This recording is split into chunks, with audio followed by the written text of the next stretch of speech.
Welcome to episode 6 of the Cammed and Tubbed Dashcam YouTube series. I'm here with my father, Larry Vanderhorst. Say hi, Dad. Hello, how's everybody doing tonight? So, Jason, I hope you like my shirt. Brad had a great video this week with his Rennsport reunion photos. But this week, I had an idea for a video based on one of Brad's articles, but instead, I just got back from the American Legion Hall with my dad. We had a few beers. And we were talking about his car history. So we're going to talk about your car history back in high school. Now, you were born in Des Moines, Iowa, or Perry, Iowa, pardon me. Des Moines, Iowa. Des Moines, Iowa. But you lived in Perry. For quite a few years until I was a freshman in high school. Then we moved to West Des Moines. Okay. How far are those apart? How far are those apart? Oh, I'd say about from second grade to ninth grade, about 7 years, 8 7 years? In Perry, Iowa. I mean, how far are Perry and West Des Moines from each other? Oh, 37 miles. Oh, okay. Perry's northwest of Des Moines. Okay. So you were born in 1948. Yep. So you were in high school around what year would that be? 62 is when I 62. started. No math major. Mm-hmm. So what was your first car that you bought? Well, we didn't buy a car. My dad bought a car for, I think, $50. And it was a car that there's a lady that my mother worked with, your grandmother worked with, and she had this car in her garage that she never used. And it was a 1953 Pontiac Star Chief. And it was a straight 8. It was the top of the line. And you got to remember, this was probably 62, so that car was almost 10 years old when we got it. At that point, cars were pretty much used up at the 10-year mark. Well, it still had quite a bit left in it. It was an automatic. Okay. And like I said, it was a straight 6 engine. So for its day, it was probably one of the higher level cars. Yeah. The Pontiac hood ornament it was Auburn, okay, and it lit up. So at night when your lights were on, the hood ornament lit up with the Pontiac, with the Chief's face. So that car, we've had, my brother and I, your uncle, Dennis, and I shared it until I graduated from high school and joined the Navy. And then when I joined the Navy, actually I started out flying around, and then when I went to nuclear prototype training, I used I think we bought a car that was a 1960 Chevy Biscayne, and that's what I drove out to Idaho, back and forth Idaho for 6 months. How long of a drive was that? Oh, I don't know how long of a drive it was, but I do know one of the left ball joint went out when I was driving back from Des Moines on a 4-day off. Your grandmother was driving back with me, so I'd have company, and since the ball joint went, the left front wheel wore real bad. Yeah. The tire wore real bad, and we had a blowout. Ooh. In Wyoming, and luckily a state trooper stopped, and he had a tri-point jack that had 3 legs, because the jack I had was only a standard jack and only had 1 leg, and I was in a ditch, so I couldn't jack it up to change the tire. So he stopped. We borrowed his jack. We were able to change the tire, and at that time we had a full-size spare tire, and we got to Pocatello, Idaho. They fixed the ball joints, and I had that car for a while. And then when I was done at prototype training, that was 6 months, I drove it back to Des Moines, and that's when I was on leave for about 2 weeks. And that's, your uncle had a Corvette, 63 Corvette that I drove a while. That's pretty when nice. I was back. And I left my car there, and I took a Triumph Spitfire. Your uncle had a Triumph Spitfire, and I traded him with the Biscayne.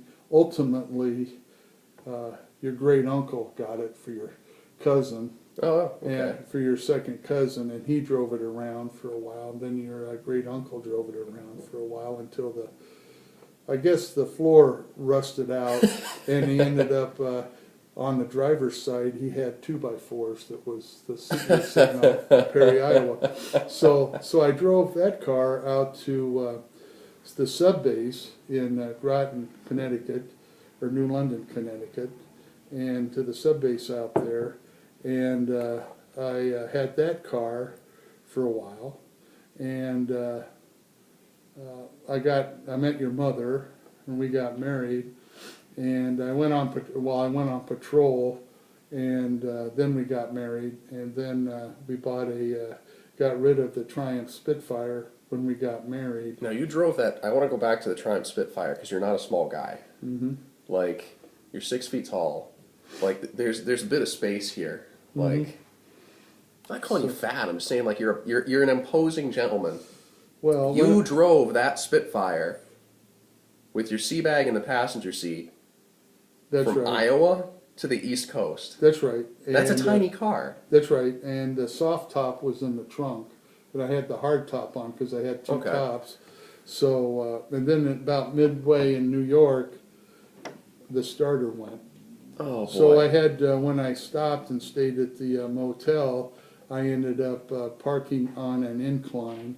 So when I down, so I could get it going. You could bump start it. That's right. I could actually jump start it in second gear. And then when I got to Connecticut, I found a starter in a junkyard that was good, and I changed the starter out so it would start on its own without jump starting it. And then, like I said, your mother and I got married, and your grandparents came out with your uncle, and we only needed one car, and your mother had a '69 Camaro. So, is it true that it was a 6-cylinder Camaro? I think it was an inline six. I can't remember what they were. Well, they only made inline sixes. Yeah, it was an inline six. Did she have a Z28 or SS badges on it? She told me the guys at the tech school badged it to look. Well, they took one of the side badges off on the fenders on the front quarter panels and put Z28. So and then we had that for a while, and then we got a '69 Chevy Sport Coupe. That was 4-speed. It was a Muncie shifter. It was a 327 250. Now you wanted the 427, but Mom said. Well, as it turned out, probably the 327 was better, even though they had to rebuild the left piston bank because something was wrong with it. And it ended up going back under warranty, and they ended up rebuilding the whole engine practically on the left side. So we had that until we moved down. Down when I was in the shipyard down at Newport News. We also picked up MG. I think it was 1967 MG GT.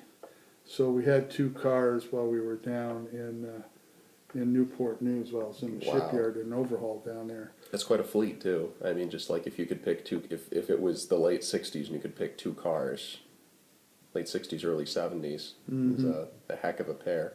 Yeah, well, I like the Chevy Sport Impala Sport Coupe was a nice car. It was a 2-door naturally, and it was a hard top, and good looking car. It was big though. It was big. It positive traction. If it had a Hurst shifter, we probably would have kept it. But that Muncie shifter, your mother didn't like it. She calls it the Muncie mystery shifter. Yeah. So anyway, right before we left Newport News, when I got out of the Navy, we downsized and got a Vega. So we had a Vega after that. So. But that was the cars while I was in the Navy. Of course, we had a couple of cars after we got out. We ended up getting another MGB. We ended up getting another Vega. And we had a J20 Jeep truck along the way. You had a and, Cherokee too. You had an SJ, the original, the full-size Cherokee. That's right. And we also had a Peugeot diesel. Wow. 540 diesel. It was that was a good car. That car would get 40 miles to the gallon. That's impressive. So that was a nice car. Your mother used that while she was working. That car was a nice car. The only bad thing about it was it didn't have air conditioning. It was one of those cars that to get heat out of it, if it was really cold, you had to put. We had a grill cover, and it had louvers. So you put the grill cover on and closed it up so you could get it to throw heat. It had glow plugs, and we didn't have to get a block warmer because it never got that cold in Connecticut. But it ended up so it'd be reliable throwing heat. We ended up changing the thermostat to a warmer thermostat. Because the thermostat it had in it was more for Canadian Oh, gotcha. weather rather Gotcha. than the weather down there. Yeah, now, you've got one picture, and I think it's of my oldest sister, Wendy, sitting on the fender of that MGB GT. We're going back now. And I remember Mom showing me that picture because I came home from high school one day and said I wanted a motorcycle. And you said, absolutely not, but you can have one of these. And you showed me an MGB GT, which from the rear three-quarter view is like one of the prettiest cars ever made. And as a result of that, I ended up with 3 MGs before I even went off to college. And as it turns out, the BGT that I have, I only have one picture of. Well, the BGT we had was a nice little car. It just wasn't big enough. I mean, That's a tiny it car. had a rear seat, but it was not really one that you could use. It was one that you could almost remove, and everything. Brad Sport. Yeah. So, but it was a nice little car. We had an MGB when we were living in Connecticut before we moved to New Orleans. That car was one of the last cars made in it by MG.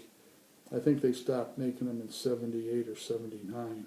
Yeah, 1980 was the last model year we got in the States. So that was one of the last ones before they started with the limited editions. But then they came out with the Triumph Spitfire. Now they had a GT6. That GT6 was quite a little car. Oh yeah, it was like a little Ferrari, baby Ferrari. It was quick. It was quick. But we were going to get one, but we decided not to. I always wanted to ask you, and I've never asked you, and I'll ask you now while we're recording. So you were in Idaho. You had the Spitfire. Your brother had the I didn't Corvette. have a Spitfire in Idaho. I had Or Iowa, I'm sorry. yeah. I get the two of them confused. Well, out in Idaho, I had the Chevy Biscayne. Yeah, the Biscayne. But when you were in Iowa with your brother, with your family, did you guys ever race the... Because I've heard stories about you and your friend Mike and his Charger, but... Which we'll have to get into Mike another didn't have time. a Charger. I thought he had a 66. He did, but it wasn't a Charger. It was, it wasn't a Charger. It was one of the smaller ones, the original ones that came out. I can't think of the name of it right now. It was, oh shoot. Anyway, we hit a cow with it. It was one of the first ones. It was a 65. It had a 273 in it. It was... Was it a Barracuda? It was a Barracuda. That's what I was looking for. It was a 65 Barracuda. We were going around the outskirts of Des Moines later in the evening when it was dark, and this cow got out, and we hit the cow right in the middle of the hood. Nobody got hurt because we were going the speed limit.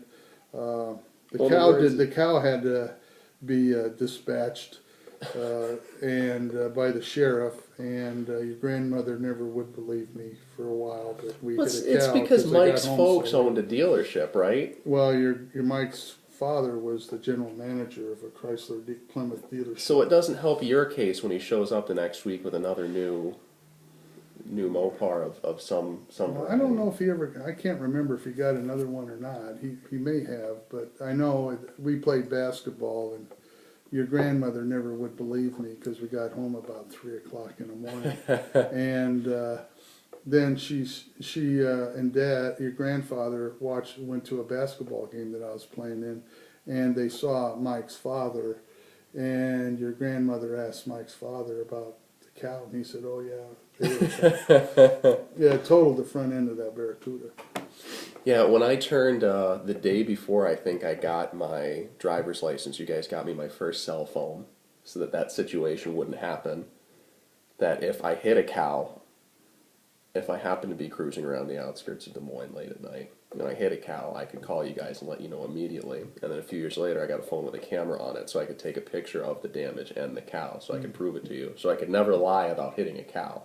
Mm-hmm. Well, you wouldn't be out in Des Moines rolling. That's true. That's very true. That's quite a drive from here in Cleveland, yeah, Ohio. it is. That's But the question I wanted to ask you, did you ever race your brother in the Spitfire versus the Vet? No. Was it pretty much a foregone conclusion that the Vet was much faster, or you seem to be? It seems like you were a pretty well-behaved kid. Well, your brother, my brother, I should say, your uncle, when your mother and I got married, they took the Triumph back, and let's see, we had them both out there at the same time in Des Moines before we got married. That's right. And I did drive the Corvette around when I was on leave. It was a 327 4-speed car? Yeah. You said? And it was a 327, 350. And it was Robin's Egg Blue. Ooh. It was a Stingray. And it was a 63, I think, if I remember right. Wow. And it was pretty quick. What color was the interior? I'm not sure if I don't know if I can remember. I want to say that it was white, but I'm thinking it was more. It wasn't black, but I don't know. It may have been white. Might have been white. Yeah. We'll have to do another video because you could just film a whole video of stories about the Spitfire from when you met Mom. So we'll save that for another episode because Brad got a whole hour episode in with his dad. So. Appreciate it. Thanks for tuning in, Dad. Thanks for sitting down and talking to me about your car stories. Sure. And be sure to subscribe, comment if you have any questions, and tune in for new episodes of the Camden Tub Podcast every Friday on Hooniverse.com.